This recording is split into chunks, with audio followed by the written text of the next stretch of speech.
Hello mga beshies! This is my first recipe vlog, and today I'm gonna show you how to make tuna and TOKWA SISIG.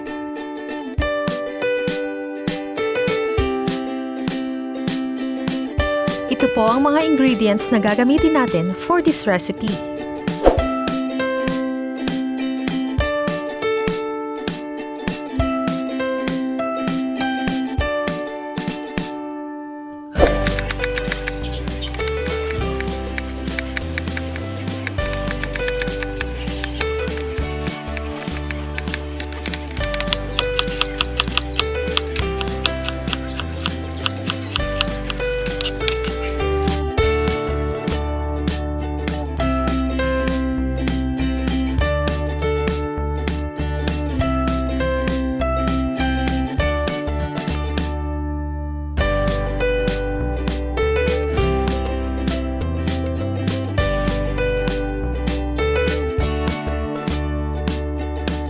Chopped red onions, calamansi, mayonnaise, canned tuna, pepper, siling Tagalog, white onions, bell pepper, tokwa cut into cubes, 3 tablespoons of oyster sauce.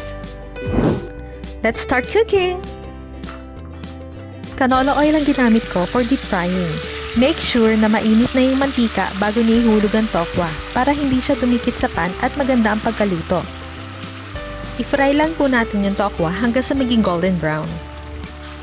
Habang niluluto yung tokwa, i-prepare na natin yung sisig mixture. Combine natin yung mayonnaise at oyster sauce.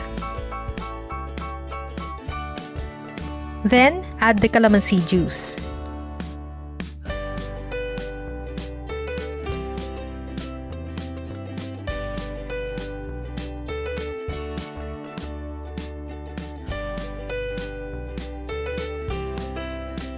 Then add salt and pepper to taste.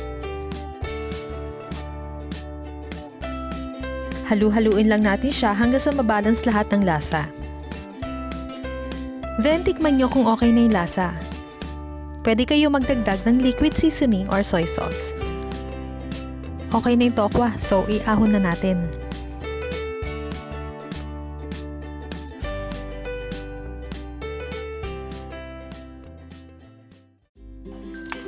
First, igisa natin yung sibuyas.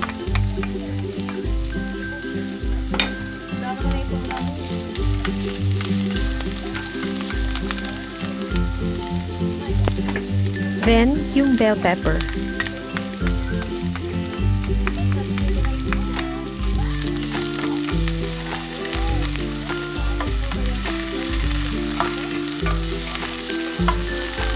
Tapos, yung siling Tagalog and labuyo.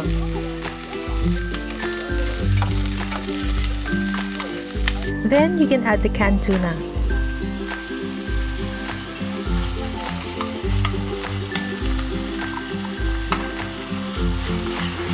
Gisa lang natin siya ng konti.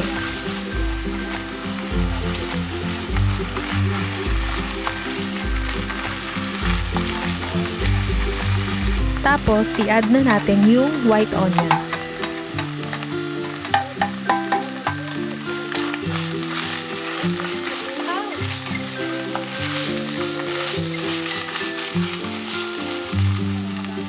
Then, pwede na natin ilagay yung tokwa.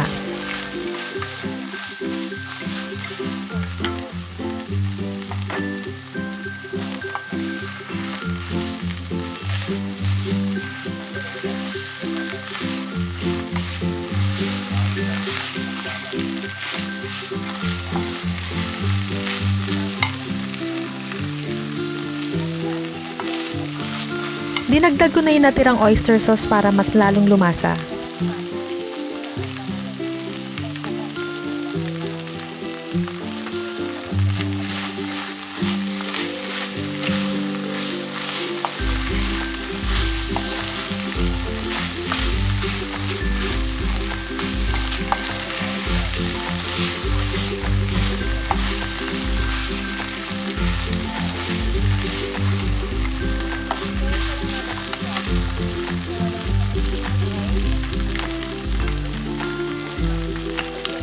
Then lastly, Add the sisig mixture.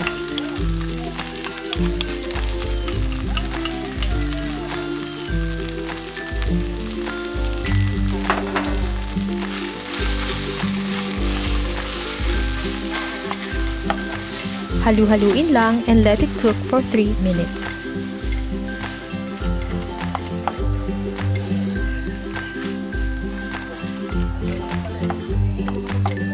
Luto na ang ating tokwa sisig. Pwede na nating i-serve. Much better kung meron kayong sizzling plate para mas masarap at mainit yung iyahain. Beshies, try nyo na tong recipe natin. Masarap siya as ulam at pwede ring pulutan. Budget friendly at healthy. Para ka na rin kumain ng tokwa sisig sa max. Don't forget to like and subscribe to our channel and hit the notification bell para ma-notify kayo for more upcoming videos. Thanks for watching!